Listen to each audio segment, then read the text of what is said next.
Hello, welcome to the session. This is about data types for the SQL. Coming to the data types, ఇక్కడ చూస్తే మీకు 3 types of data types present ఇక్కడ ఉన్నాయి categories. First numerical category కిందకి ఏమేమి వస్తాయి అంటే టినీ ఇంట్, ఇందులో వచ్చేసి only positive. Let me take laser pointer. So tiny int అనేది ఉంటుంది. మనం జనరల్గా ఇందాక చూసాం integer, big integer, decimal, float అనేటివి ఉంటాయి న్యూమరికల్ వాల్యూస్కి. ఇందులో టీనీ ఏంటంటే పాజిటివ్, ఓన్లీ పాజిటివ్ వాల్యూస్ ఉంటాయి. ఎగ్జాంపుల్ మనం ఏజ్ చూసుకుంటే నెగిటివ్ ఉండదు కదండి, 0 to పాజిటివ్ ఎంతవరకు ఉంటే అంతవరకు చేస్తాం. Next coming to the integer, negative to positive. Integer అనేది మనం రెగ్యులర్గా యూజ్ చేసే values.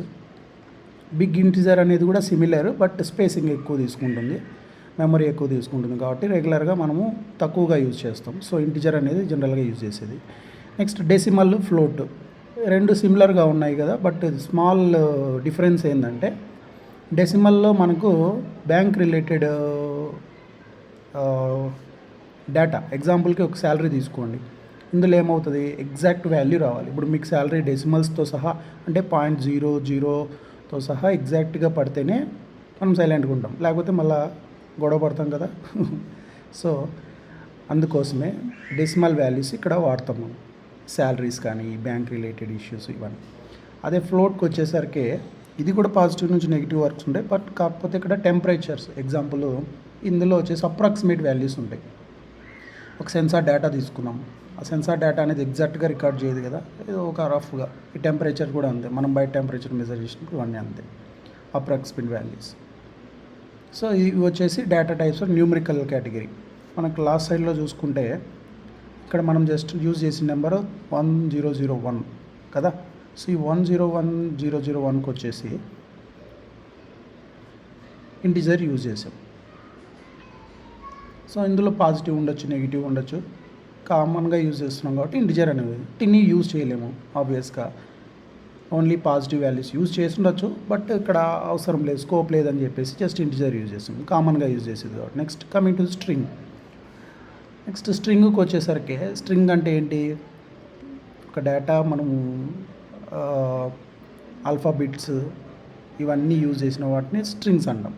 So for example character for example ఇక్కడ ఇచ్చాం చూడండి, 6 అని ఇచ్చాం.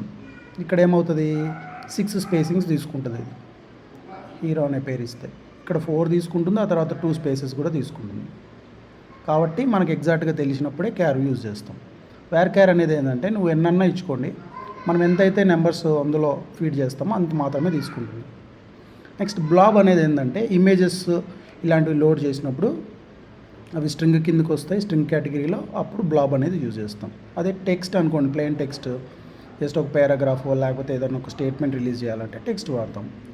డేట్ అండ్ టైమ్స్కి వస్తే జనరల్ ఫార్మాట్ వచ్చేసి యాజ్ పర్ SQL ఈ విధంగా ఉంది. First year 4 times and month, date, time వచ్చేసి హవర్స్, మినిట్స్, సెకండ్స్ ఉంది. నెక్స్ట్ డేట్ అండ్ టైంకి వచ్చేసరికి ఇదొక డేటా టైప్ ఉంటుంది, రెండు వచ్చేటట్లు ఈ విధంగా వస్తుంది. సో ఇవ్వండి టోటల్ డేటా టైప్స్ గురించి. డేటా టైప్స్ 3 కేటగిరీస్ ఉంటాయి, న్యూమరికల్, తర్వాత ఫ్లోట్, న్యూమరికల్, స్ట్రింగ్ ఉంటుంది క్యారెక్టర్స్ కాబట్టి, ఆ తర్వాత డేట్ అండ్ టైం ఉంటాయి. ఈ 3 టైప్స్ ఉంటాయి అన్నమాట. ఓకే, సో మనం కూడా అందుకోసమే ఇవన్నీ వచ్చేసి జస్ట్ నేమ్సే కదా, అందుకే వేరియబుల్ క్యారెక్టర్స్ పెట్టేసాం. ఓకేనా.